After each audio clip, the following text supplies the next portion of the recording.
Сол лор мамандығынан басқа сіз қандай салаға тағы қызықтыңыз қосымша?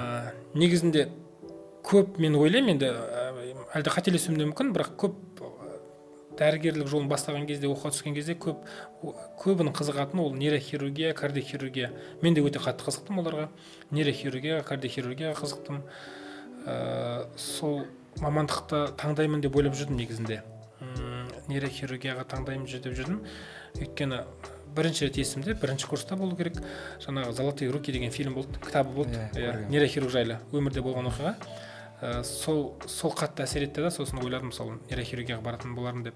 Солай енді анатомия оқыған кезде де, басқа нелерді, салаларды оқыған кезде кішкене акцент бұрып жүрдім, сол бас жаңағы центральный нервный система дейді ғой. Бірақ енді лорда одан кейін 6-шы курстан бастап менде басқа ой болған жоқ, лордан басқа. Лордан басқа ой болған жоқ. Басқа ой болған жоқ 6-шы курста.